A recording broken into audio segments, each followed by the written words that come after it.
Hello, America, and to our friends around the world, greetings. As such dystopian governments as Britain enact crimes for simply being a white man, we return to an earlier story of Angela Borisova Uramova. If you don't recall, Ms. Uramova was the woman in May of 2024 who didn't like the appearance of a man and concocted a fabrication, a lie, a deliberate attempt to destroy somebody whom she didn't like how he looked. Bucks County, which has been gaining notoriety for election fraud over the last 6 months,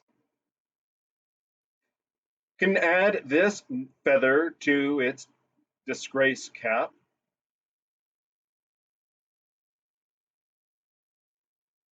A Pennsylvania woman who falsely accused an innocent man of trying to rape and kidnap her has been sentenced to less than 2 years in prison. As the world is caught up in the docu-lying drama of adolescence, oh no, phones and online activity are a gateway to the fictional world of misogyny that doesn't exist. This is the true crime that is being allowed to persist, and that is misandry under its guiding protection of the gynocracy. This is the first of two stories, and because I've covered this, I wanted to make certain, earlier, I wanted to make certain that this update is available. We just completed March's Women's Month, demonstrating women who use letter openers to murder newborn boys or throw them out the hotel window after delivery, as well as locking up boys for 2 decades to starve to death and have to drink out of a toilet bowl, only to be discovered to be 65 pounds when rescued during a fire response. Women are criminals and they need to be treated as criminals. They are dangerous vipers. You wouldn't get next to something that is going to constrict and poison you. So, what reason would you get next to one that is going to weaponize the entirety of society against you? Ms. Uramova has Judge Stephen Core in her pocket, and I'm using the polite word. She has the Bucks County District Attorney in her pocket. She has the local law enforcement agency and its law enforcement officers both in her pocket. Every entity there is corrupt and needs to be removed and investigated. Mr. Pearson and his family, because he has a family, yes. The media conveniently leaves out the fact that that his children were deprived of their father for over a month. Every one of them should be facing the death penalty. Deprivation of rights, deprivation of one's liberties should be considered a capital offense, and a neck stretching party should be its result. In addition to her jail sentence, 1 year of probation, ordered to undergo mental health evaluation. Where have we heard this before? Most notoriously out of Arizona with Melody Johnson after she spent over half a year poisoning her husband's coffee every morning in an attempt to collect a life insurance policy. Ms. Yurimova is ordered to pay the grand total of $3,600 in restitution and to have no contact with the victim or his family. So essentially, this man's life is only worth $10, not even $10 a day for 1 year.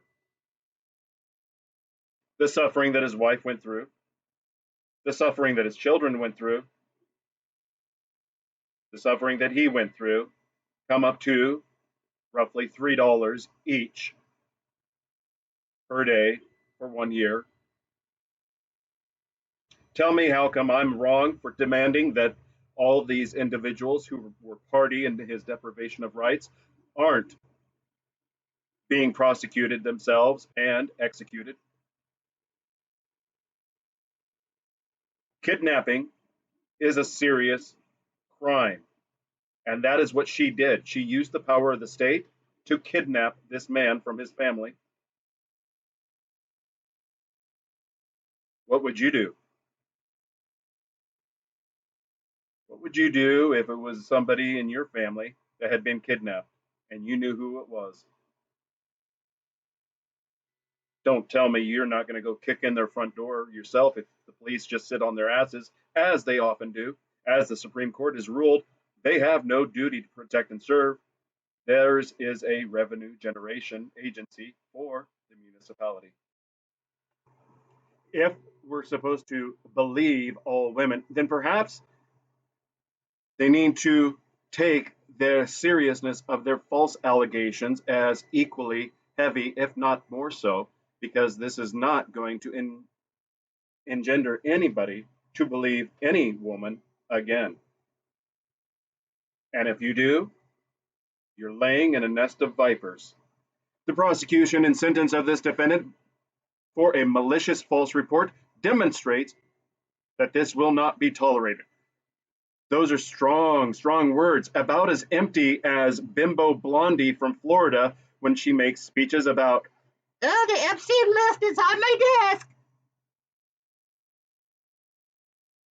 We are governed by the most incompetent, idiotic among us, and this needs to end. You can pause it and read through it, but it just recounts the rest of the what happened in May of 2024. But it adds the emotional impact that his children watched their father be arrested by this vile, disgusting woman and her false allegations. She kidnapped him. Personally, with USAID being defunded, which correlates to spooks out of a job, I suspect some of them are going to be needing money for their own groceries. And Yorktown has a facility called The Farm, which I may or may not have lived next to.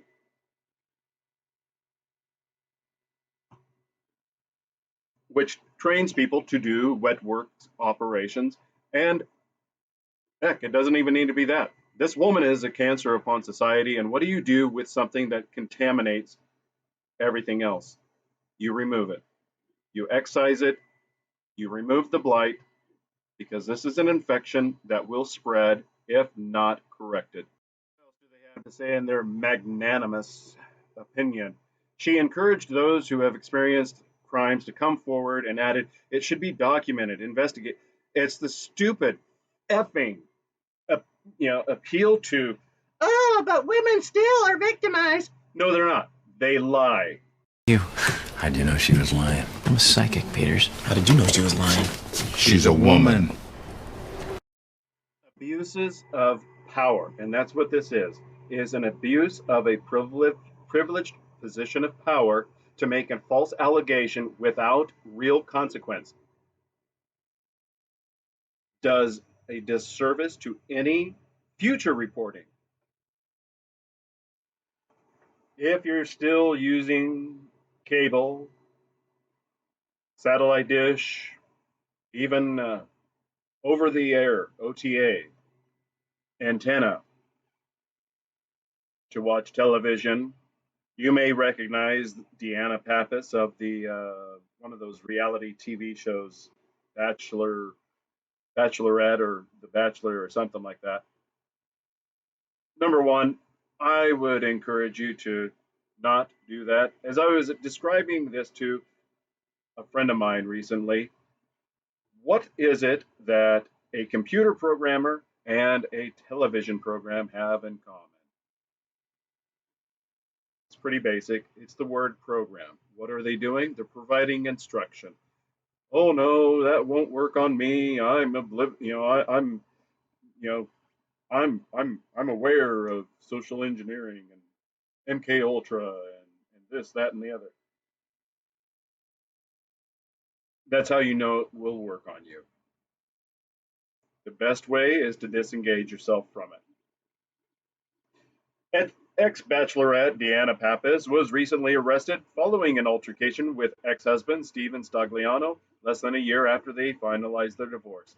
43-year-old, who starred as the lead on season 4 of The Bachelorette and a runner-up on The Bachelor, filed a restraining order last week against Stagliano on a misdemeanor charge. Pappas was all right. So the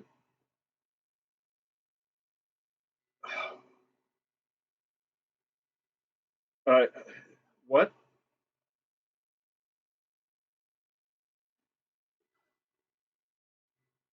All right. I'm. This is the nonsense that this gynocracy, misandry type, agenda does. They obfuscate, and if you're not familiar with the word obfuscate, it means muddies the water. It means clouds. It means makes it confusing. All right, so right off the bat, in the first three paragraphs, we have three names identified. One is Pappas, one is Stagliano, the third is a female Stagliano. The second paragraph, the 43-year-old. Who's the 43-year-old? I'm presuming it's the woman based upon her picture because of how old she looks. And it says that she's, who starred as, because look, they play the pronoun game. The 43-year-old who starred as the lead. No pronoun assignment because they know it's her. And they go on to say because of the Bachelorette. I mean, why is I don't know. Maybe it would. Maybe I've got it backwards. Who knows? But regardless, all right. So how come she's filing the restraining order? Filed a restraining order last week against Stagliano. How come she's filing a restraining order after she's been arrested? This is 6 weeks ago. This is ridiculous. This is stupid. Lynn Stagliano is Mr. Stagliano's mother.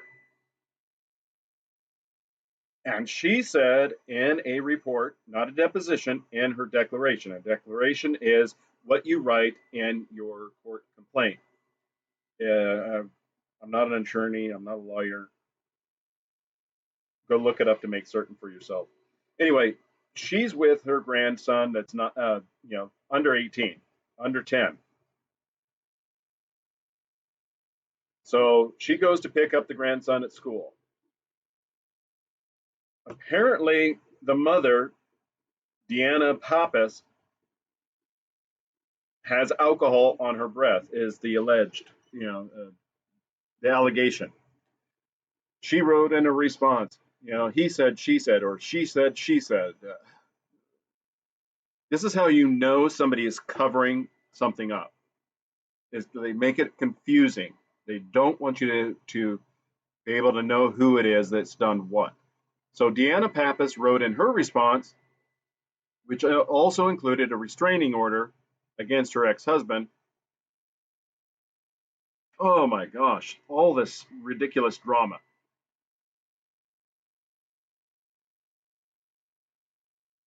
Anyway, she's filing restraining order because he's challenging her, and I don't know if she has a history of alcoholism. and chemical abuses. But regardless, as a fit parent, it's the responsible thing to make certain that your children are in a altogether safe and secure home because it's in the best interest of the child. Anybody who's dealt with this nonsense has heard this BS spiel. And I'm not saying that keeping your kids safe is BS. I'm saying that it's tokenism by the people who who make these, BS spiel. All right. So she's saying that I ain't never had no drink. So she claims, all right, he shows up to pick up their other child. I find it odd that these two that okay, apparently he's never been on this show. She has, and she has two children from a pre-existing relationship. So number one, this is the reason you don't, all these other guys on the video channels are recommending you don't get involved with women with previous relationships. As you can see, as you can read, there's a heck of a lot of drama. And I've mentioned it before. The examples I've given about other people, of having not done that and their nightmare scenarios. All right, so DeAnna Pappas claims he followed her, pushed the garage door up to stop it from closing, and refused to leave. Stagliano then proclaimed he was calling the police. Okay, so this is really just a domestic thing that's escalating because one person is trying to have the power card. And I will admit my bias, and that is it's obvious her because he's trying to conduct his due diligence and she's keeping her distance and avoiding him so that she's not discovered. All right, so upon seeing Stagliano take things from the garage, Papa says she went back outside, at which point took his hands, grabbing me, forcefully shoved me, pushed me back again. Papa said Stagliano told authorities who showed up after midnight that I was the aggressor who assaulted him, which was false. All right. Gentlemen, especially boys and men, $50 on Amazon, and you can get yourself an audio visual body camera, and it will cover your butt.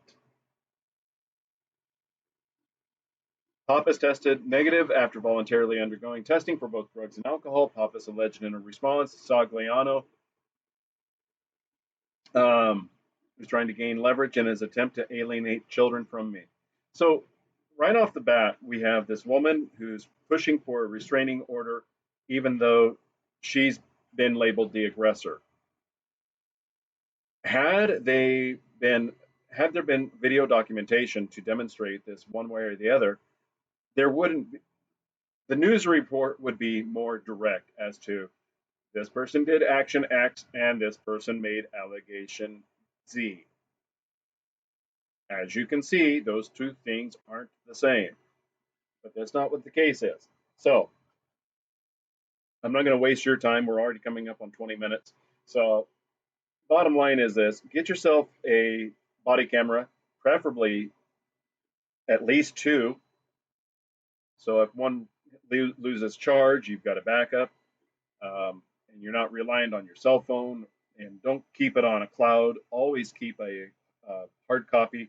And as I was telling a friend of mine, you keep documents that are valuable in three places: a safe deposit box, somewhere where you can get to it quickly when you need it, and a third backup location. All right, this is important because this is the power of just a simple woman's allegation in both of these cases that's making life complicated for two different men and their respective families. Stay safe.